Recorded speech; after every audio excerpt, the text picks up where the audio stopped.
Still alive, eh, Ronnie?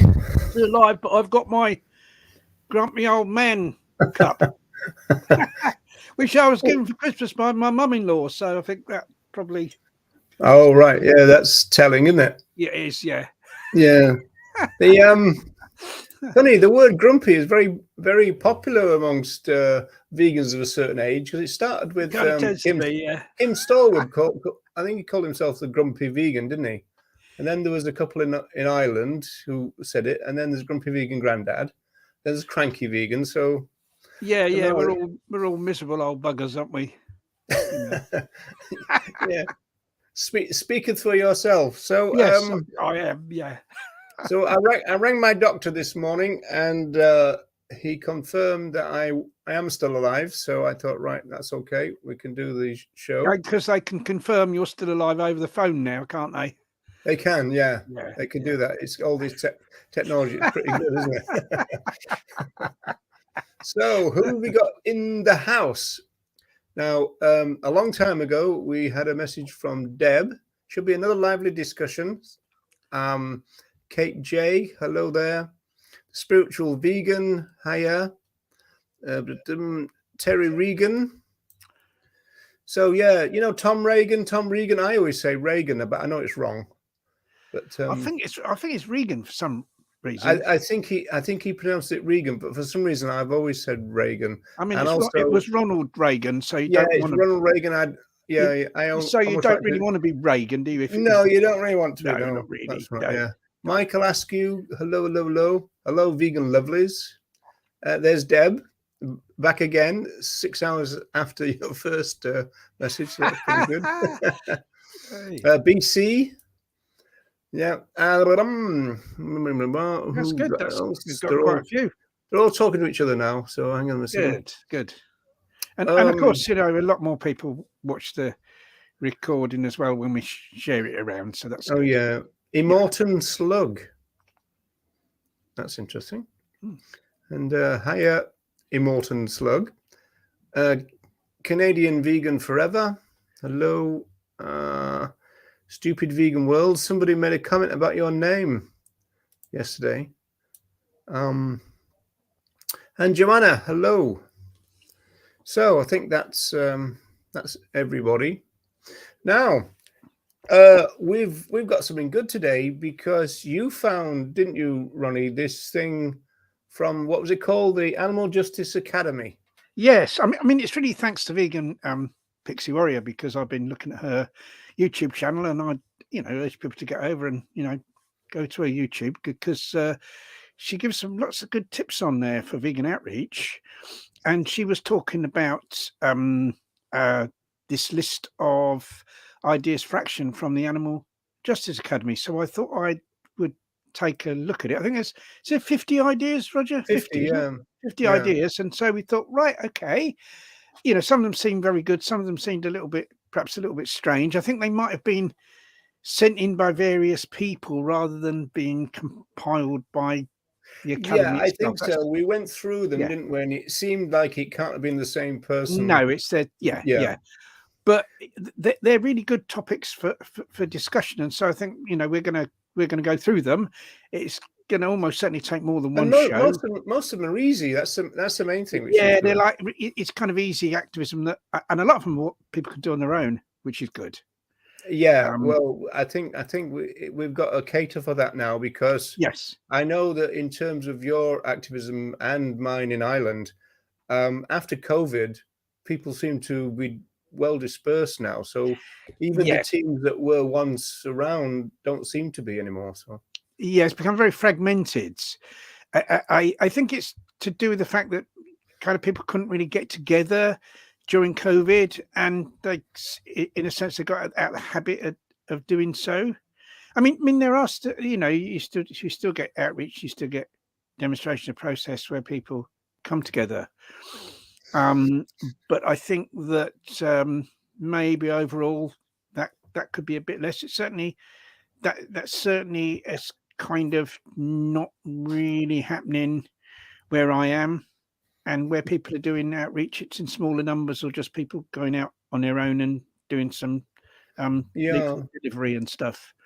Debbie's saying that the Animal Justice Academy holds some very good. Yeah, I think They do. I think we might have done a few kind of Zoomy things. I think it arose during COVID, and I think they had almost like a couple of conferences per week during the real big lockdowns. Yeah, and some very good ideas there for for activists as well, where people taking a look, and they run courses that people can take part in. So you sign up for them, and you can take part in the courses they run. I think it's free. Look what BC has said, Ronnie. Bet we don't get past the top 10. Well, I'll be surprised we get past the top 5, to be honest, the way we go on, but we'll have to see. It knows us well, or BC knows us well anyway. Yeah, I'll have to use the mute button a bit more. Speaking of mute buttons, because Roger the cat did her best to disrupt the Animal Rights Show yesterday, and she's up again today. I'm trying to alter her sleep pattern, so she's not running around active at this time, because this is when I do all the shows. But she's almost like going, "You've got no chance, mate." So I'm trying to wake her up earlier in the day, but she's just not I may yet get a cat come and disturb me, but it's just after they get fed just before this, so they tend to be a bit sleepy at this time, so that means they're not so disruptive. I'm gonna have to alter a few things. So 50-day everyday animal activism ideas, and like you say, some of them are more practical and useful than others. When I was advertising this, I said, so vegans, you've learnt your 50 ways to leave your lover, so what about 50 ways to do activism? Because using that the Paul Simon song, yes, yeah, I've got a plan, Stan, and all that kind of stuff. Right, shall we get on with it because we've already spent 8 minutes just blathering on at the intro. Yeah. Right, so this one is interesting. Chalktivism, right? Draw politics, vegan AR messages on the sidewalk. Yeah, it's interesting because chalktivism, I mean, in kind of the sort of history of my involvement in activism, chalktivism is kind of fairly recent. I think it only arose certainly within the last 10 years, maybe only within the last 5 years, people started on the chalktivism, and it got really big. I'm not sure whether it's as big now as it used to be at one time. Certainly, there is a thing coming up. I meant to make a note of it, but there is a worldwide thing coming up. The chalktivism, I think it's called Chalktivism Challenge. I did mean to bookmark it for this, and I forgot. Yeah, people could find it on. There'd be a Facebook event for it if people looked. Did a search.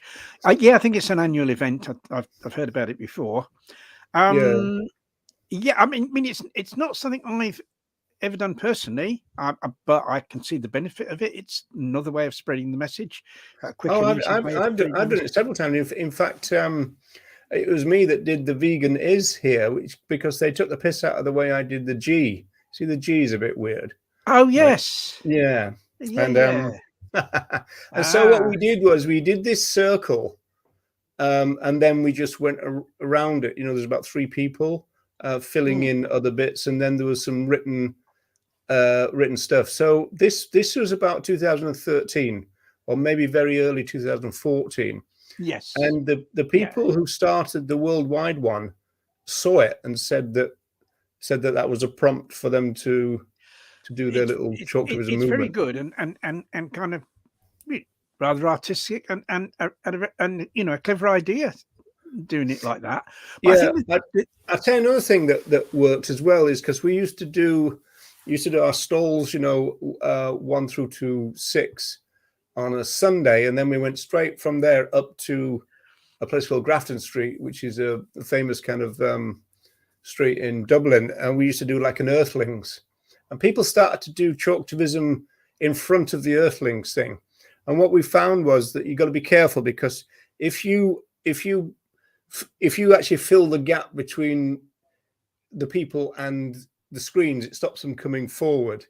but you can also do it in such a way that you can actually funnel people towards the screen, so that works as well. So Yeah, I think if you've got enough people, I mean, you kind of, if you're sort of doing an event and you want to have a bit of chalktivism in addition to it, you need to have the extra people to kind of do that. I'm not sure that's the case. It's good activism, this, Ronnie, because it's actually quite fun doing it, and also people come up and they ask you questions, and obviously it's, you need to do it on a good day in terms of weather, unless you're undercover, and so it does form quite a good thing, and there's no reason why you can't incorporate other things, like you can have an A board with leaflets for people to take.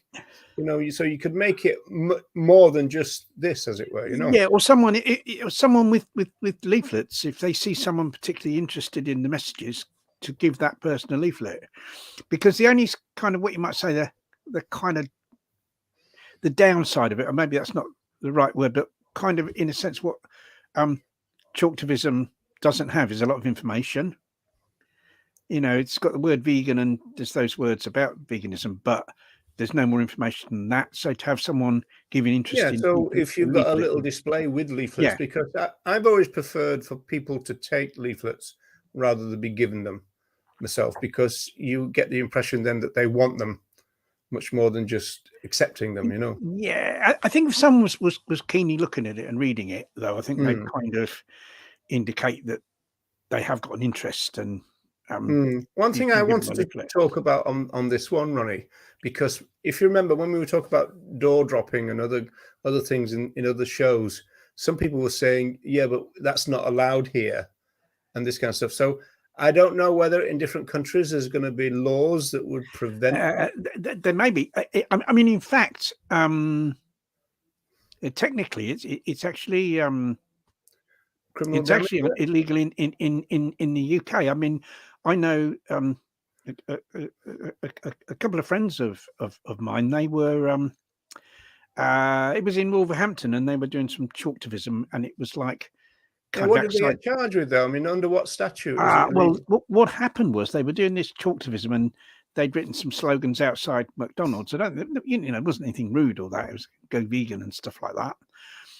And they went home, and about 3 days later, they had a knock on the door. It was the police. And what the police had done, they'd used closed circuit cameras to trace them, from the McDonald's all the way to the car park.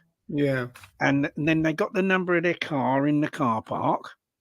And from that, they were able to find out where they lived. And they went around the house, gave them a caution. All right. Well, so it was obviously, that's very rare, though. Don't let that put anyone off. No, but also the key to it in terms of that story, Ronnie, is that they were outside a McDonald's kind of looking for a target, right? Now, the thing is, our target is cultural speciesism. Now, some people make a mistake that you've got to be outside a butcher's shop or you've got to be outside a McDonald's or a Burger King. Well, you don't, because anywhere will do, because you're targeting the culture, which is speciesism. Yeah, I think it might have been because the McDonald's complained. That's right. Yeah, so off. I agree with you, because people everywhere consume animal products, and just because they're not actually kind of going into the McDonald's or going into the butcher shop, which are kind of fairly rare now anyway, aren't they? And people go in the supermarket to get their meat and other animal products.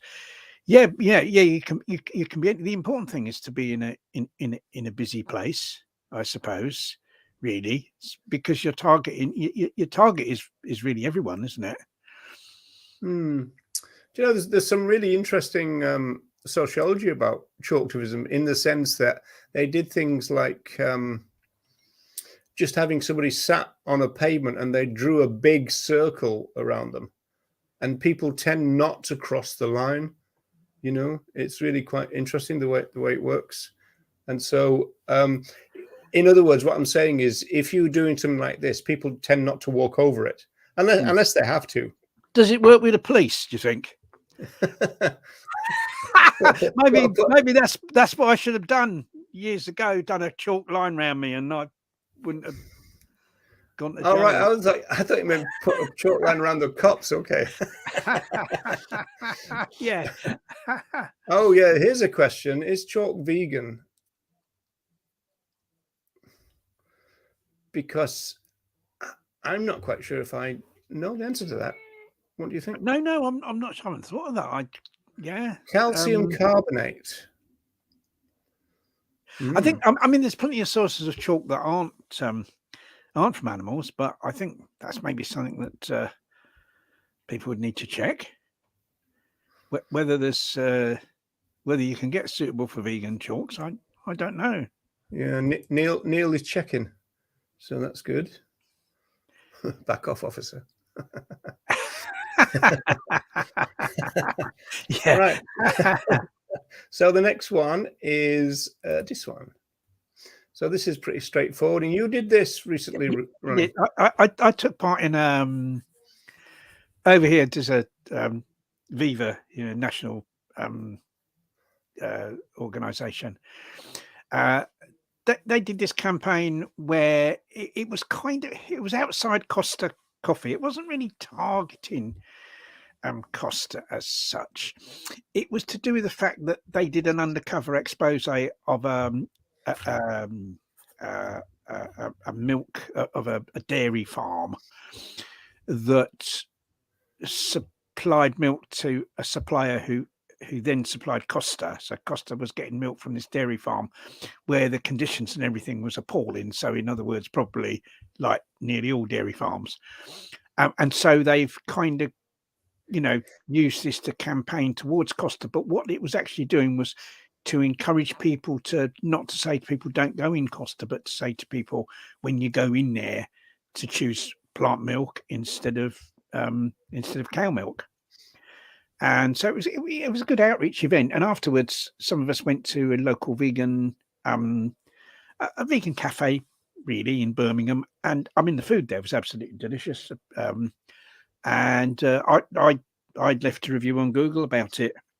And I've done that before, and it's something that is really quick, and anyone can do. Just get your phone out and leave a positive review. If you're in a vegan cafe or restaurant. And you said you actually did it while you were still there. I did it while I was there after I'd had my food. I thought this is great. I'll leave a review. You could do a running commentary, kind of like, I'm in the third bite and it's still good. It's still good, yeah. Yeah, I think I'm too greedy to actually do a commentary while eating. I think it's got to wait afterwards. Going back to Costa, I always thought that's a weird name, isn't it? Because it implies expense, doesn't it? It kind of does. It means I think it means coast. It's in Spanish or Italian. Costa means coast, and I think that's maybe kind of where it, Did they mention the child slavery in relation to the coffee itself? No, I don't think that was mentioned, and of course that's another issue. And I think it's kind of, I mean, we don't drink coffee at home, but we do have it for for visitors, for friends who drink coffee, and we always get fair trade. I got fair trade. Remember the 70s fair trade when it was absolutely horrible, but it's great now. We get fair trade organic, so we're totally trying to be. Yeah, it's weird. I mean, fair trade. I mean, a lot of people who analyze things like that say that ethical consumerism, that kind of stuff, that fair trade doesn't really mean a lot now, and even crappy corporations like Nestle have got a version of fair trade now, so it's kind of almost become a bit of a joke. So I suppose it's all about doing your best, isn't it? Yeah, Terry says that I never like coffee. It's one of those things where goes to show how advertising works, because sometimes I might be watching something and somebody's having a coffee and I think, oh, I'll try a coffee again, and halfway through I always think, I don't like this. It's strange because I'm a big tea drinker. I never liked coffee, but I was in a pub a few weeks ago and I fancied a hot drink. I didn't have I'd normally have tea, but they didn't have any plant milk, so I had a coffee, black coffee, and it was like real coffee in one of these percolators where you push it down, and it was lovely. And I was really surprised how much I enjoyed it, but it wasn't instant. It was like the proper stuff. Oh yeah. And I had it without sugar or anything, and it was really, really nice. But instant coffee now, I can't drink instant coffee. Yeah, Bernie Wright sent me to, or took me to a Starbucks about a couple of years ago, and it was the first time I'd ever been to one. And I think we had a soya latte or something, and so that seemed okay. Anyway, let's move on. Now, compost. Start a compost bin. Yeah, well, we've got 2 compost bins at home. We compost. We don't give it away. Are you at home now? No. Sorry. And you at home now? Yeah, I'm home now. Yeah, home now. But I'm not near the compost bins. Oh, good. Yeah, but we don't give it away. It's it's all used on our garden. To make free vegan fit fertilizer. I mean, yeah. I mean, really. Composting and stuff like that is right in line with vegan ethic, because it's like it's cutting down on waste, and if you're using the compost to to grow stuff in your garden, to grow vegetables, they'll be veganically grown. So you're not having to kind of consume stuff and well, there's this meme going around, which is kind of like food could be almost free if we grew it ourselves and then we just traded it and swapped it and stuff like that. And I think that's very true. Yeah. Well, I think that the ideal situation would be that food is grown as near as possible to where it's consumed. That would be the ideal situation, or produced as near as possible to where it's consumed, and where almost everyone was involved in growing food. Because that's right. Yeah, I mean that'd be going back to the way it kind of used to be in a way, because I mean I used to run with somebody else who was the expert. I was a labourer really. I used to run a kind of veganic allotment, and the amount of produce that produced, it was brilliant. So we were able to give loads away, and so it would really work.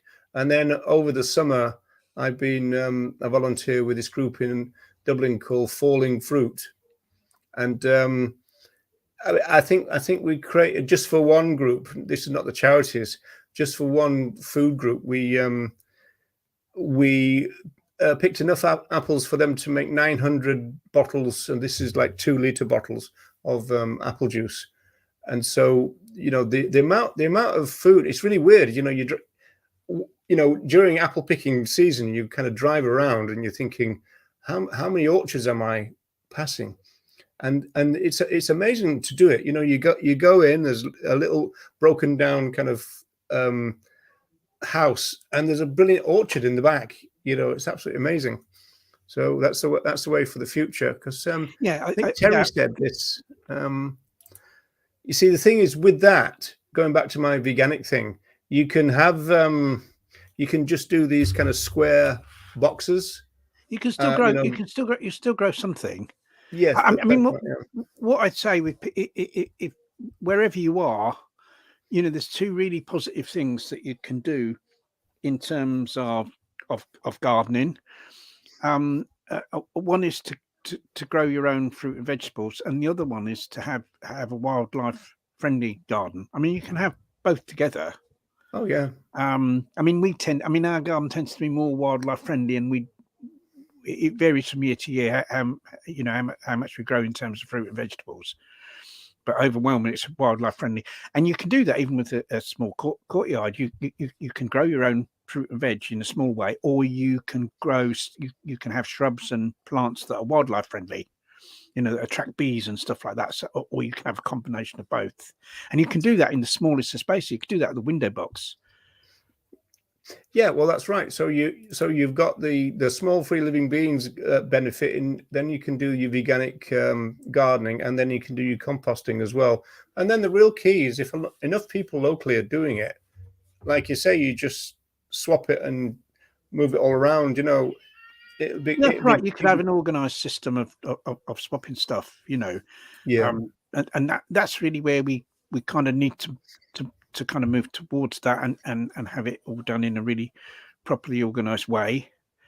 And if we can cut out a lot of transport, transport's harmful to other animals in terms of carbon emissions, in terms of pollution, and in terms of physical impact on other animals. As they, the number that get killed on the road and stuff. So if we can reduce the transportation needed in terms of our food, then that is like it would be quite good. Terry's yeah. saying there, I'd love to grow my own veg. The system that we were using was called square foot gardening. It was did you know that? Yeah. Yes, I've seen that. Yes, yeah. And but it worked really well. If you've got small things, you put several in. If you've got a big thing, like a cabbage, you put one in this square foot of compost. And it was a no dig veganic allotment, so we never dug into the earth because we didn't want to disturb anybody.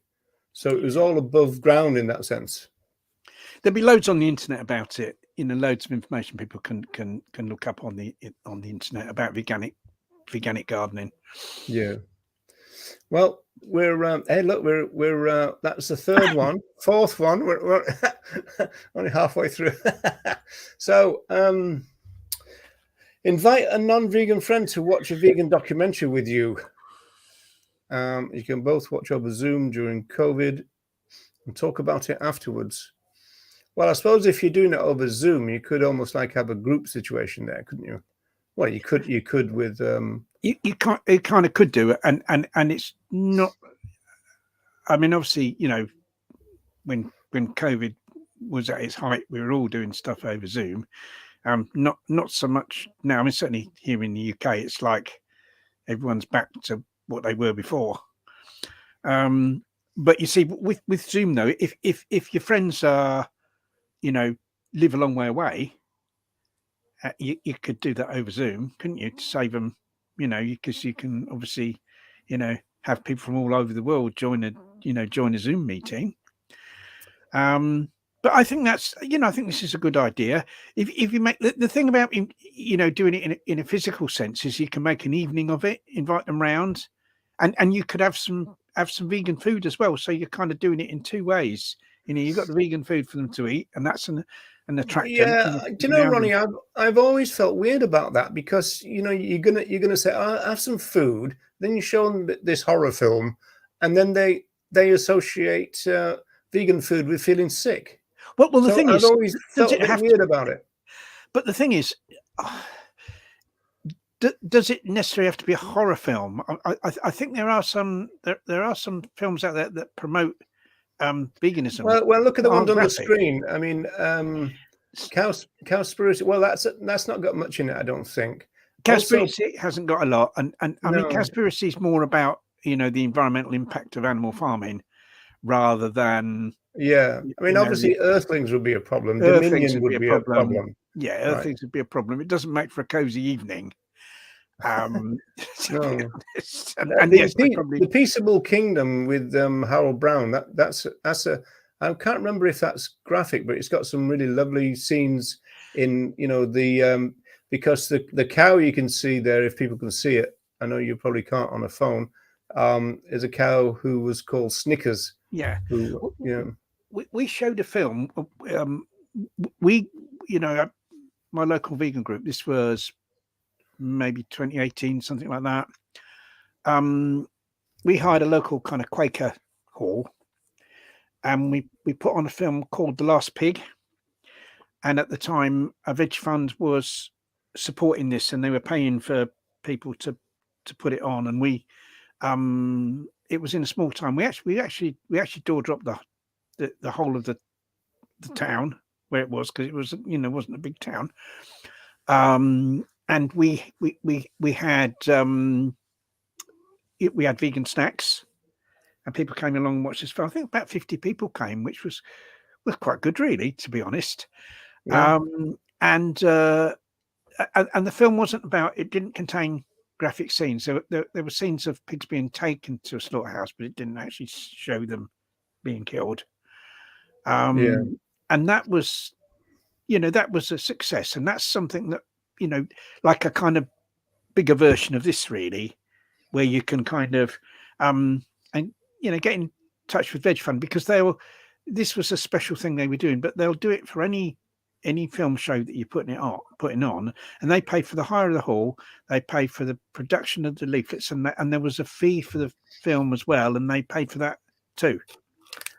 So all right, that this is a kind of scaling up of this idea, really. And you could do something at a community centre and kind of leaflet, door drop the whole estate, or advertise it another way. I mean, in other countries outside the UK, it's perhaps not so easy. I know in the USA it's not so easy to deliver leaflets to people, but promote the screening in another way, and have some food. Once again, Veg Fund, they covered the cost of the food that we did, and that can be very successful.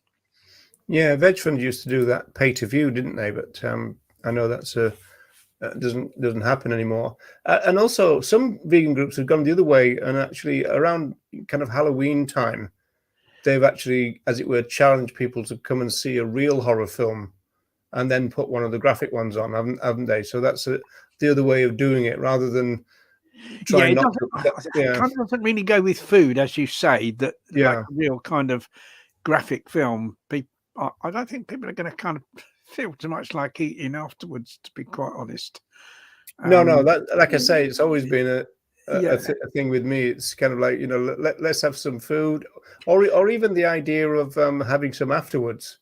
It always seems a little bit weird to me. Yeah, I think sometimes the food. I know there's people use this thing where they say, if you can watch a video for 5 minutes, you can have a free cake. And that's kind of like a version of pay to view. It kind of is, but like whether or not the person fancies the cake afterwards, they've actually they've still watched the video, haven't they? So I know we did pay to view in Dublin years and years ago. I think it must have been again about 2013, and I know some because it was like you gave them €1 to watch this film. And somebody said, "Can I watch it 50 times?" This kind of stuff. So, you will. Yeah, get a few people like that. You will get the comedians. Yeah, we can't be having that now, can we, Ronnie? No, can't have people making jokes. That's no. Let's move on then. Yeah. Now this is down your street. This is one of mine, actually. This is what I did on a train. When I'm out and about, I carry various leaflets promoting veganism. And I leave them in public places. Like, I mean, I'll always try and take public transport if I can, rather than use a car. And once again, that's that's in accord with the vegan ethic, isn't it? We're kind of, reducing impact on the environment and other animals that live in the natural world.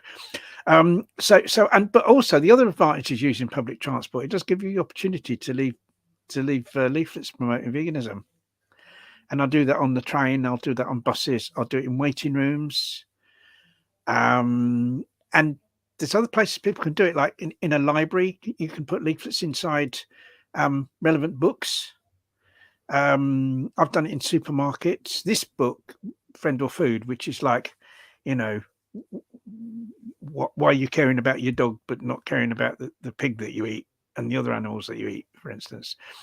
In supermarkets, I put that in kind of dog magazines, like Your Dog, magazines aimed at so-called dog lovers. I put that inside. Don't the staff spot you and stop you? Or? Now, the first time I did it, I don't do it so much now because we tend to get, during COVID, we got stuff delivered. And we've carried on doing that because I hate shopping. I used to be the one that did the shopping and I hate it. So it saves me doing that. But when I was, going in the supermarket, the first time I did it, there was this like rack of magazines kind of at the front of the store, and it was quite near to the security desk, and I was there like doing the leaflets, and the guy come over. He said, "What are you doing?" You see, and I had to think quickly, and I said, "Well, I'm putting these in here." You see, and he said, "Well, you're not." And that was you thinking quickly, was it? You're not supposed I'm putting to. these in here, mate. Yeah, you see, he said, "Oh well." He thought I might have been from some advertising company or something. He said, "Oh, your company needs to get permission of the store." And I said, "No, no, no. What's happened is, I was looking at the magazines. The leaflets fell out, and I'm putting them back because like a lot of magazines and stuff have leaflets in." And he said, "Oh, all right then." You see, so I got away with it. You see, but then what I started doing was the main area of the magazines. Those are just certain ones to attract people's interest at the front of the store. But like there's further back in the store, and this would be the same in all supermarkets, there's a section where there's magazines, see. But the only thing is there's a camera, the camera on it, you see. So what I started doing was get me trolley and put in various magazines in my trolley, finding a place in the store, which in this particular store was actually, funny enough, by the baked beans. They probably thought no one's going to nick baked beans, so we're not going to put a camera on the baked bean. And so I'd go by the baked beans and I'd be there. I put the leaflets in the magazine, different leaflets, like the environmental magazines. I put like a more environmental one in there. And then, as I said, ones like this, and the horse, ones for kind of so-called horse lovers. The one, so you got time to read through them and go, "Oh, I'll put no, that not read through them, but you tell by I know what you mean. Mag, I did read. And then go back then to the magazine rack and put them back on the shelf, you see. So if anyone comes and say, "What are you doing putting this back on the shelf?" I'd had a story. I'm getting them from, I was getting them for work, but then I had a phone call that someone else at work had got the magazine, so I don't need to get them. I had a story ready, you see. I never had to use it, you see. So that's the idea. Don't do it. Go to somewhere that's not, where you're out of range of the cameras. Yeah, I mean, I'm just visualizing my local supermarkets, and none of them would work, I don't think, because they're either by the tills, or there's a little. Well, I suppose there's a little section you could take them I from think there. It'd be difficult in a small place. This is like a big supermarket. Yeah. And I just took them to where there was no camera. I looked around. Is there any camera? No, there's not. And I put them in there, and then went back and put them back on the shelf. You see, I did it loads. You do laundromats, do you, Ronnie? That goes to show that was in the USA. Yeah. What would they call them? What would they call them over here? Just laundry, isn't it? Laundrette. Laundrette. It's a in the UK it's called laundrette. The same thing. Yeah, of course we could leave. They normally have. There are magazines to read often in those places. I mean, I haven't been in one for years, but that's an idea. Even if you're not going in to wash clothes, you could just go in one and leave some leaflets there. Because it's like, people go in and they'll look at. Well, that's the same with the library, isn't it? But again, I suppose the libraries are probably full of little cameras nowadays compared. Well, what you can do in the library is there's two things in the library. A lot of them have racks of leaflets, and a lot of them about like local events that are on. You can leave vegan leaflets in the rack. Some supermarkets have racks of leaflets advertising different things where you could leave vegan leaflets, but also like you could kind of in particular books you could put them, couldn't you? That one like this, if there's a book about dogs, you think, oh, people that like dogs would read this book. You could put that leaflet in that. Well, you don't even have to worry about that. I mean, if you're in the fiction thing, just put them in anything. You could put them in anything. It's like it's a matter of how many leaflets you've got and how much time you got and stuff. But if you've only got a limited number and limited time, then think a bit and think, how can I target people that are more likely to be? And another thing I do. This one's not a bad idea, and also they wouldn't know you were doing that either. So that's that's a good idea. Yeah, anything like that. It's all good. Any public place. I mean, even just a little bit of blue tack. Anything like that. And the other thing I do is with this same leaflet as well, if someone's got a like a kind of sticker on their car from like a dog rescue, or even any animal rescue, I mean, usually dog rescues around here, I'll put one of those under their windscreen wipers. Yeah. So On the grounds that they're not going to be too cheesed off about it. Well, the thing is, if they're cheesed off about it, then vegan cheesed off, of they're course. probably vegan cheesed off. Yeah, yes, they're probably not going to go ever go vegan anyway. But you know, if there's someone that like, you know, they already care about dogs, so maybe we can get them to, you know, care about all animals. You know, so it's you know it pays to have like it always have leaflets on you, and any opportunity you've got to kind of leave them in a public place, then do so. And anyone can do that. We can all do that as individuals. And there's lots of organisations that, you know, supply leaflets, or you could get some, you know, printed yourself if you want, or whatever. Yeah, well, that's obviously the latter is what I would recommend, and especially if you're thinking about trying to get together a group, you could have, you know, even mention something like a Facebook group, and you never know, you might be able to recruit through that way anyway as well. Yeah, we do sometimes. We've got leaflets promoting our group, and we do leave them. You know, we've got some booklets promoting veganism, and we leave them in certain places. We've got some like health stores locally that allow us to put them in, and we put our leaflets promoting the group inside the booklets. Yeah, have you ever done that one with the road signs, Ronnie? I haven't done it. It's a good idea though. All these things add up. They're all like, you know, they're all good. Anything that gets that idea out there is great, and we can all just think about. I imagine you'd have to have some like little you know, little steps to get to it though, wouldn't you? You may do. I suppose it depends how tall you are and how tall the sign is. I know some people do it. Some people do it, don't they, on the traffic lights? But then you're into criminal damage territory there. Then, you know, because you're actually sticking something to a council. Yeah, I suppose it depends on whether it actually really does any damage to it. There might be bylaws against it and stuff. But yeah, but I mean, I'm sure that they probably would be. I mean, you're not going to get thrown in jail anyway. But that's no, unlikely. You never know in this country now the way things are going. You know, you said you leave them in waiting rooms. Like, where are waiting rooms nowadays? Well, like at the dentist, you know, places. You know, quite a lot of waiting rooms where you know go to the dentist, to the doctor. Places like that, like, you know, in the vet surgery, for instance, that they've got yeah, well, often you can go in there and just ask to leave some, and they might say okay, you know. They've had leaflets in there about events we've done, where we've done, you know, like vegan events at vegan fairs and things. The local vegan restaurants, well, the cafes more like the vegan cafes around Dublin. They've usually got a big wall for people to stick stuff on. Yeah, you know, and I mean, when we were doing the street work, we used to even have collection boxes for the sanctuary. You know, there was a vegan pizza place in Dublin, and then there was a place called the Vish Shop, which was kind of vegan fish and chip shop type thing. It's now called Pretend, which is a bit of a weird title. But, you know, those kind of places, I mean, obviously the swanky restaurants won't, but the cafes will often just take a pile of them anyway and just have them on the counter.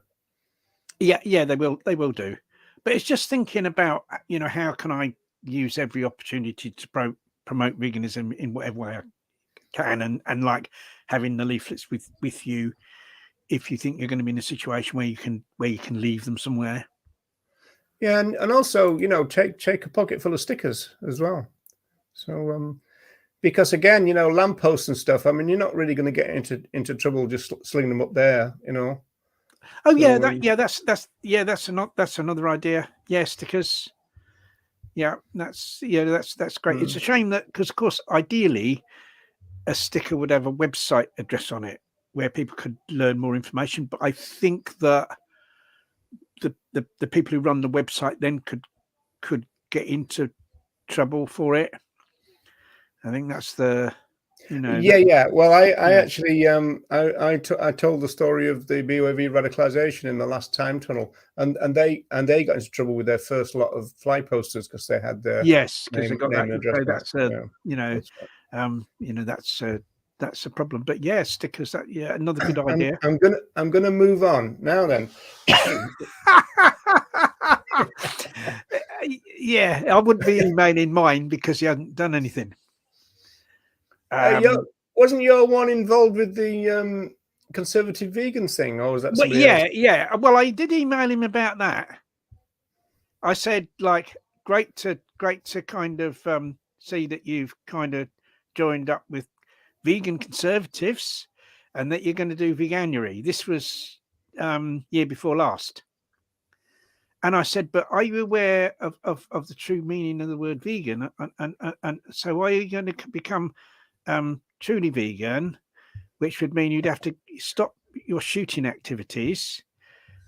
You'd have to end your support for the HS2 railway, which is destroying. I can't see him getting to the end of that email. I mean, it's going to be the. I never got a reply to it. You'd have to kind of, he's always voted against measures to combat the climate crisis. Well, he'd have to like vote in favour of those measures, wouldn't he? All these, he'd have to be like completely the opposite of what he is if he was going to really be vegan. And I pointed that out in the email, and I never got a reply. Yeah, I wonder why. I think he did Veganuary for a couple of days, and that was the end of it. Really, I think one of his mates was in vegan conservatives, and so that's why he did it.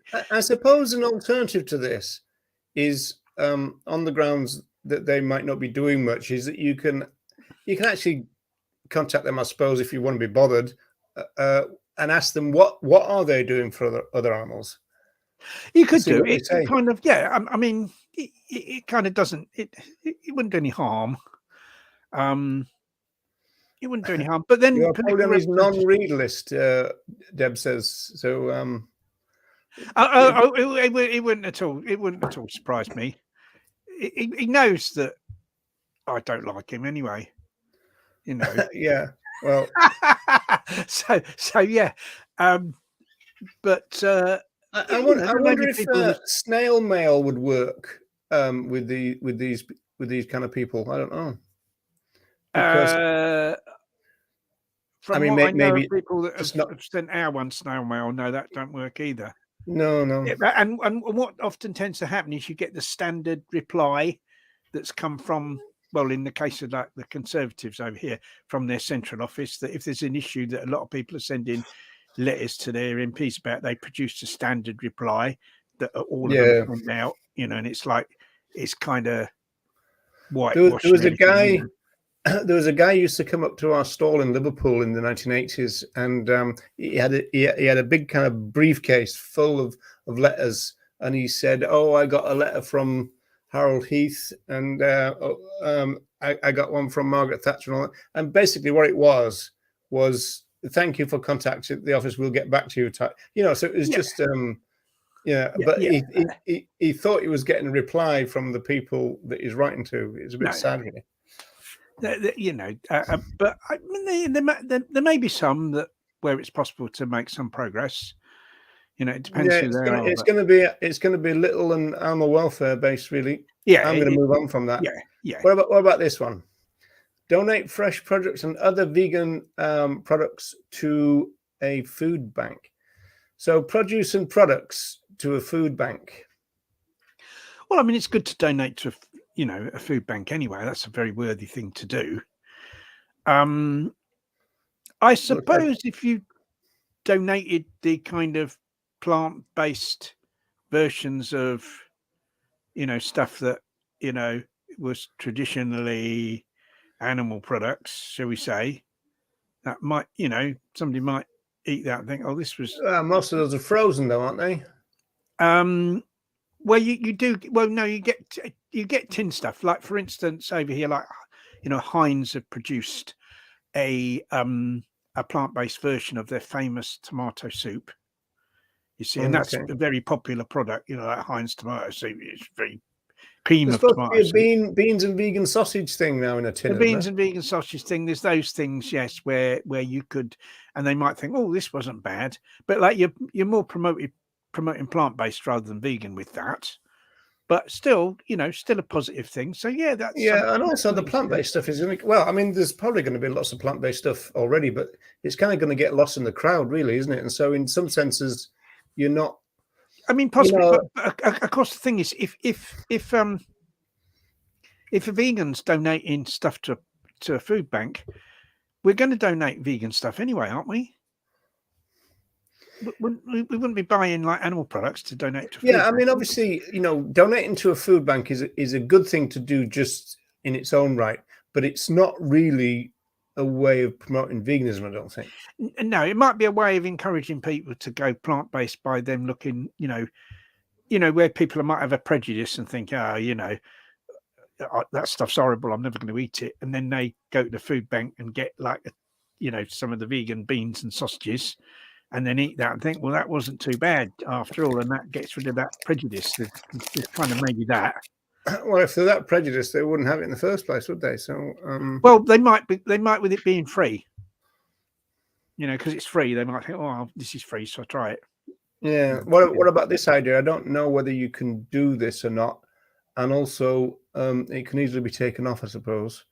Do you think it's a good idea to donate food? If it's possible to do that, it might be better to write on the top of the tin in indelible ink or something, so they can't get rid of it. Yeah, rather than a sticker. Yeah, live vegan. Put on top. Yeah. Contains no dead animals. Okay, shall we move on? Yeah. Now then, this is COVID inspired, but this is for the next pandemic caused by our oppression of other animals, isn't it? Whatever that is, whatever virus that's going to come, that has come from animal farming or wet markets or whatever. But yeah, I mean, if we have to wear face masks, yeah, that's like a really good idea. Yeah. I like the slogan on the one on the left: "Choose to be vegan." That's quite good. Yeah, I like that. Yeah. No. I mean, I always wear when I'm out and about, I normally wear a beanie or a cap, and I've got a vegan badge on those. I got the story of the I was in a pret-a-manger a few years ago, and I got a couple of vegan wraps, and the guy behind the counter was obviously a vegan, and he looked at my badge on my cap and he said, "Are you vegan?" I said, "Yeah." And he said, "Right, okay, you can have them free of charge." So I've always done that now, hoping that I might get something else free of charge from a vegan. Has not worked again. that ain't the right reason for doing it, there, Ronnie. but you know, obviously that's a little added bonus. It's like a kind of vegan version of the Freemasons, isn't it? Like with your little badge. You know. I was in my local Aldi once, and I had my vegan information sweatshirt on, and vegan information project, and it's really funny because she did the same. She said that the person working on the till said, "Are you vegan?" And I was thinking, well, yeah. And she wanted to talk about plant-based cat food or dog. I think it might have been dog food. Yeah. And it got embarrassing in the end because there was a queue building up and they were starting to look daggers at me. And so I was like trying to get away, and she was just asking me more and more questions, you know. That bloody vegan again. So, but I think other items of clothing, obviously, that promote veganism. I said, like, you can get, you know, you even get like headwear with vegan printed on it, t-shirts, you know, and other stuff that have got and badges, anything like that promotes the message. Yeah, great. Hey, look at this. We're on to number 9. We're gonna make it up to the number 10 with the way it's going. That's a big cake, isn't it? So this is one of the it's not really a weird one, but it's more one of the I don't know about it type thing. But what do you think? Well, you said you've done this, but no, we haven't actually baked a vegan cake. We've had a vegan cake from one of our vegan cafes, and we have given we have given, like, my mum-in-law's got a non-vegan friend up the road, and she's took her a slice of the cake, yeah, vegan cake. Whether or not that will move it towards veganism, I kind of don't know. It does show people that you can make. Once again, it's a plant-based thing, isn't it? It's like you can make cakes just as nice without animal products as you can with. And it could provoke a conversation about the ethics, but it's more a plant-based thing. Yeah, it's some. I mean, if you are baking a vegan cake anyway, and you've got some vegan friends, then maybe this is something you could do. Yeah, I guess so. But again, the real connection to the philosophy of veganism is a little bit. It's not. Yeah, it's not quite the same as Yeah, it's a little bit vague, isn't it? Leaflets and stuff like that. And by the way, people, regard to that picture, though, that cake is made out of flowers. So, so you couldn't really eat it. Well, I suppose you. I don't know. Could you eat it? You can eat. We can eat certain flowers, can't we? We can, indeed. Number 10. Now, right, this is interesting. Kid action. Write a poem about how much you love animals. So this kind of rang my bell a little bit, but what do you want to say, Ronnie? Well, how this would move kids to think about veganism, I'm kind of not really sure. I'm not really sure. Well, isn't it suggesting that the kids would be vegan already, and they're writing a poem about their love of other animals? Well, right? well, probably the child that was writing the poem. I think they're kind of presuming that the child who's writing the poem would be. I mean, is this something for children to do? Write a poem how much you love animals. Yeah, kid action. Yeah, It's so a child. So a vegan child, right? Yeah, if you've got a vegan kid, get them to do this. A vegan child, write a poem how much you love animals. What I do know is it's like a friend of ours and her son. They had a poetry reading kind of session at their school, where kids wrote poems and went up on the stage and read them out. And this young boy, they're vegan family. He wrote a poem about why he was vegan, and read that out. Yeah, and that I think would be that'd be great, wouldn't it? That would be great. My poem is about artificial insemination. So what happens is, yeah. I don't think it went quite into that, but I mean, I think he's 10 years old, so probably speaking to children of an age where they would kind of grasp it, I suppose. But there's that is more. It's kind of it's important to kind of touch on the ethics of it. I mean, obviously, with children, they're very much under the, well, it's kind of building into the assumption that is made that that children generally kind of naturally almost kind of love other animals just almost by default. And obviously you're going to have a urban rural divide, possibly, especially with the farming community, because the farming kids are going to know a bit more about it. In terms of the messaging, because I did note, in fact, I posted it on my community page on my Facebook recently. I did notice of Go Vegan World, that one of their billboards, and it says, we teach children to eat those they love, I think it said.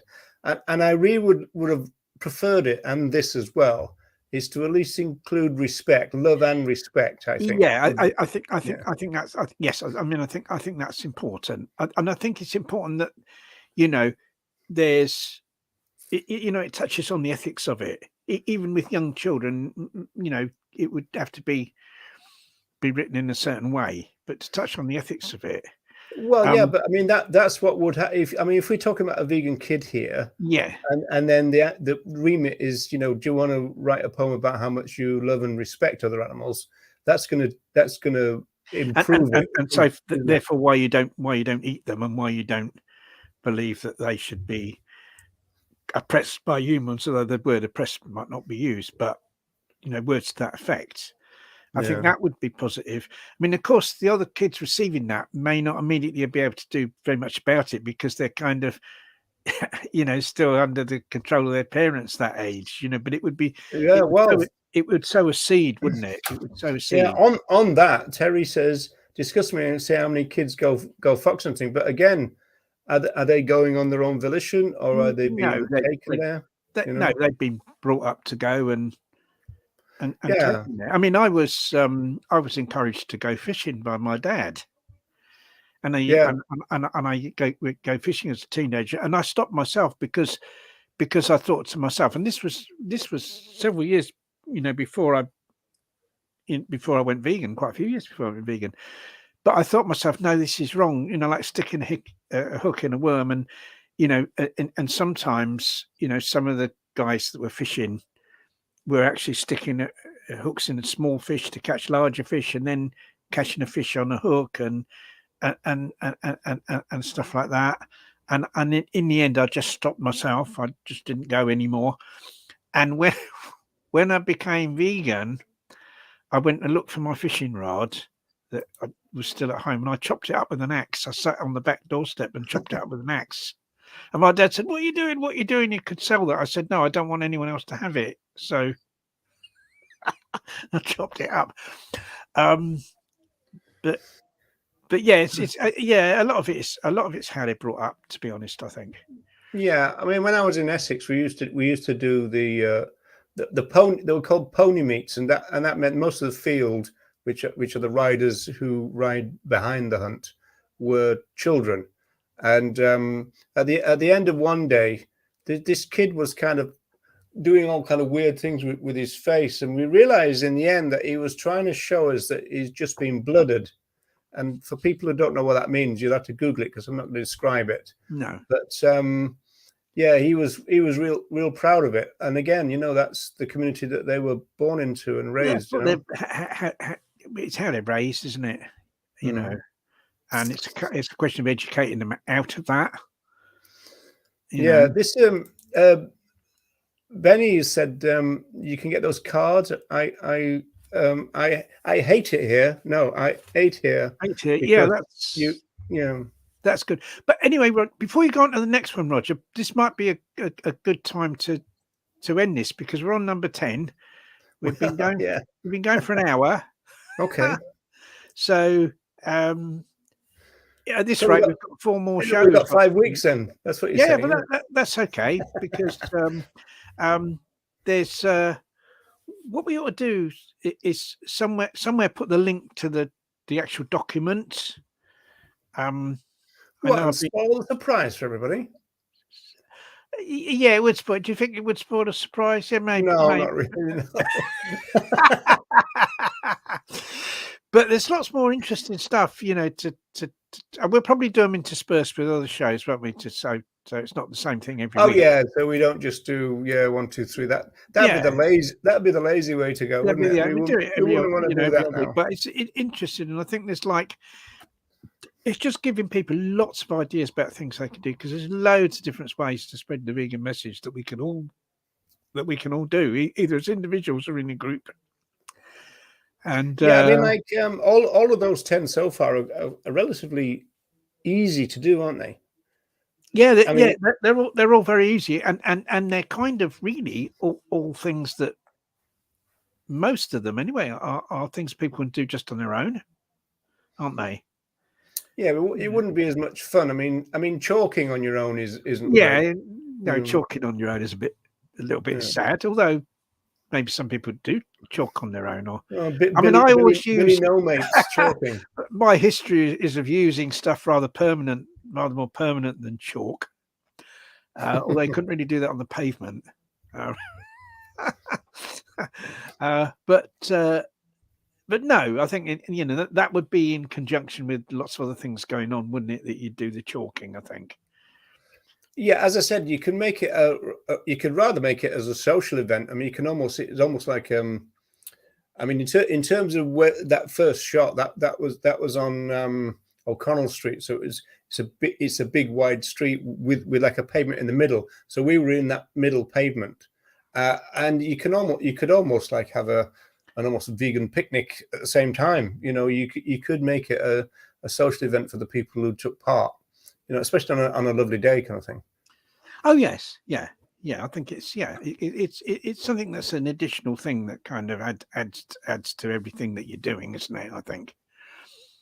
Yeah, do a bit of chalk and talk. That's what you need to do. Chalk and talk. Yeah, that's right. Yeah, good, great. Well, I think it's been very positive, hasn't it, this week? And hopefully people have taken. It has. We've let ourselves down terrible, haven't we?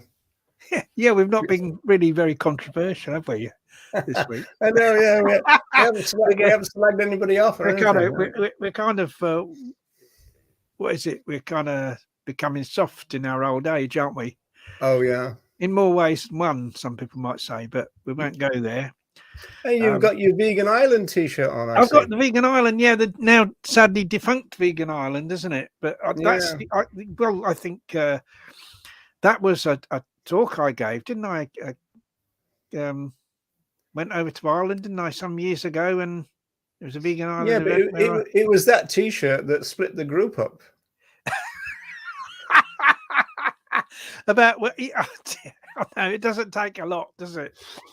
No. It was the fact. It was the fact that I wanted to give you a free one, and I also wanted to give Louise one, and the rest of the committee objected to Louise getting one, and a couple of us were saying, well, look, Louise is a long-term activist in her own right, and she had come all the way over to Ireland as well, hadn't she? I know, yeah. So yeah, I suppose they probably were. That was a little bit mean. Were funds short then, Roger? Or no, it was just they're bloody assholes. It's a shame because it's a kind of it's a stylish T-shirt, isn't it? It says "Go Vegan" on it. It does. So that's why I wear it. Yeah. But the website that's at the bottom of the T-shirt, people can't see. I mean, that's no longer exists. No, it does actually. It is. Yeah. Oh, the website's still there, is it? Still there, yeah. Oh, good. So people can. Oh, that's good. I thought it might be gone now. It's just veganisland.ie, isn't it? I think. Let me have a look. Can you read it? Can you read upside down? Veganisland.org. Oh, is it? Oh, okay. Yeah. Right. Oh, if that's still there and people can still go on that and learn to go vegan, then brilliant. Yeah. Well, people, thank you for tuning in. We shall be back next week, providing, of course, that we are still alive. Still alive, indeed. Yes.